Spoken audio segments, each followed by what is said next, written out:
અમરેલીમાં રાજુલા તાલુકાના સરપંચો હવે ગ્રામજનોના હક માટે લડવા મેદાને ઉતર્યા છે। ગ્રામજનોના હિત માટે આજે સરપંચો એકજૂટ થઈ પોતાની રજૂઆત કરી। ઘટનાની વિગતે ચર્ચા કરીશું। નમસ્કાર, હું છું પ્રથમ મોદી, આપ જોઈ રહ્યા છો નિર્ભય ન્યૂઝ। મોતેર ગામના સરપંચના સમર્થન સાથે લગભગ 30 થી 35 ગામના સરપંચો આજે પ્રાંત કચેરીએ ભેગા થયા અને પ્રાંત અધિકારીને આવેદન આપીને ગામની હાલત અંગે ગંભીર ચિંતાઓ વ્યક્ત કરી છે। આવેદનમાં સ્પષ્ટ રીતે જણાવાયું કે રાજુલા તાલુકાના અનેક ગામોમાં ગ્રામ સેવક નથી, તલાટી મંત્રી નથી અને પ્રાથમિક શાળાઓના શિક્ષકો પણ નથી। સરકારની ખાલી જગ્યાઓ ભરી ન શકવાને કારણે સામાન્ય લોકોના દૈનિક કામો અટવાઈ રહ્યા છે। આવો નજર કરીએ આવેદનના દ્રશ્યો પર।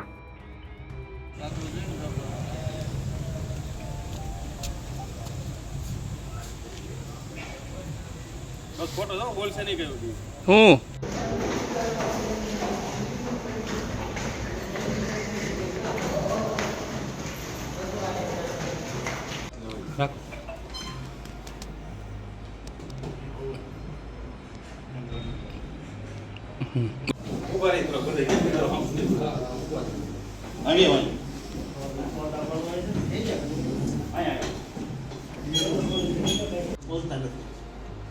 બીજું એ છે શિક્ષકોની ઘટ છે, એ તો દરેક ગામમાં છે।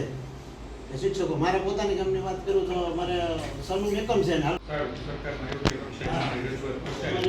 સરકાર સુધી આ રજૂઆત અમારી રજૂઆત છે બધા સરપંચો હતી। એમાં એવું છે કે બધે હાલમાં 72 ગામ છે, 6 જેટલા તલાટી છે ગ્રામ।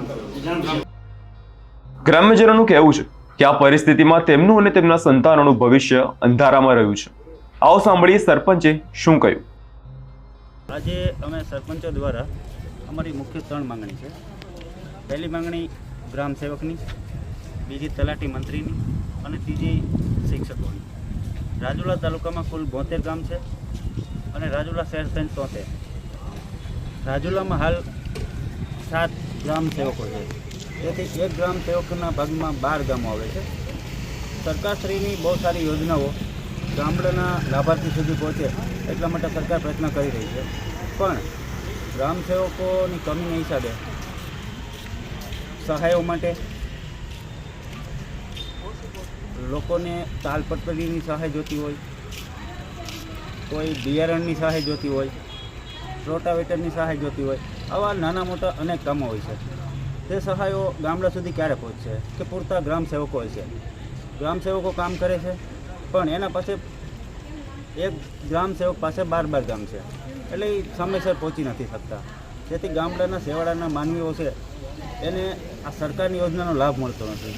એટલે અમે આવેદનપત્ર દ્વારા સરકારશ્રીને એની જે યોજનાઓ ગામડા સુધી પહોંચે છે એ સારી રીતે પહોંચે, સરકારને અમે કેમ સરપંચો મદદરૂપ થઈએ એ મુદ્દા ઉપર અમે સરકારનું ધ્યાન દોરવા માટે આવેદનપત્ર આપ્યું છે। બીજો આ રાજુલા તાલુકાના 72 જેટલી ગ્રામ પંચાયતો હોય, એમાં સ્થાનિક કક્ષાએથી ગામ લોકોની દરેક સરપંચો સુધી રજૂઆત આવતી હોય કે ગામ સેવકોની ઘટ છે, શિક્ષકોની ઘટ છે, તલાટીની ઘટ છે। આવા અનેક મુદ્દાને લઈને ગામ લોકોની માંગણીને અમે વાસા આપવા માટે 72 ગામના સરપંચો વતી અમારું પરિષદ દ્વારા એક આવેદનપત્ર આપ્યું છે કે અમારી માંગણી એવી છે કે દરેક ગામમાં 2 ગામ દીઠ એક તલાટી છે, એમાં 3 ગામમાં થાય તો પણ ચાલશે। જે ઘટ છે તલાટીની, એ તલાટીની ઘટ પૂરી થાય, ગામ સેવકોની છે ઘટ પૂરી થાય। ગામ સેવકોની વાત કરીએ તો 72 તાલુકા વચ્ચે 6 ગામ સેવક છે હાલમાં, તો દરેક ગામ સેવક પાસે 10 ગામ છે, તો કઈ રીતે પહોંચી વળવાના છે? જેથી કરીને ખેડૂતોના કામો થતા નથી। આવી અનેક મુશ્કેલી પડી રહી છે, જેથી અમારે સરપંચોએ નક્કી કર્યું છે કે સરકારશ્રી સુધી આ વાત પહોંચે અમારી, અને ડેપ્યુટી કલેક્ટરના માધ્યમથી અમારી વાત પહોંચાડવા માટે સરકારશ્રી સુધી એમને બાંહેધરી આપી છે અને વહેલી તકે આ પ્રશ્ન અમારો સોલ્વ થાય એવી અમારી આશા છે। ને બીજી વાત અમારી શિક્ષકોની છે। દરેક ગામમાં 3-4 શિક્ષકોની ઘટ છે ગામ દીઠ। હવે શિક્ષક છે ગામના ગરીબ પરિવારના બાળકો ભણતા હોય છે, જે પાયાનું શિક્ષણ મળવું છે એ બરાબર મળતું નથી શિક્ષકોની ઘટને કારણે। એના લીધે જે પાયાનું ભણતર બગડે છે બાળકોને, એના માટે અમારી રજૂઆત છે, એ પણ માંગણી અમારી વહેલી તકે સ્વીકારવામાં આવે એવી અમારા જે પ્રશ્નો છે એ અમે આવેદનરૂપી સરકારમાં રજૂઆત કરી છે। હવે જોવાનું એ રહેશે કે આ સામૂહિક રજૂઆત બાદ સરકાર કેટલા ઝડપથી પગલાં ભરે છે અને ગ્રામ સેવક, તલાટી મંત્રી સહિત શિક્ષકોની ખાલી જગ્યા ક્યારે ભરાશે, આ ઘટનાને લઈ આપનો શું અભિપ્રાય છે કમેન્ટમાં જરૂરથી જણાવજો અને અમારી ચેનલ નિર્ભય ન્યૂઝને લાઇક, શેર અને સબસ્ક્રાઇબ કરવાનું ભૂલશો નહીં.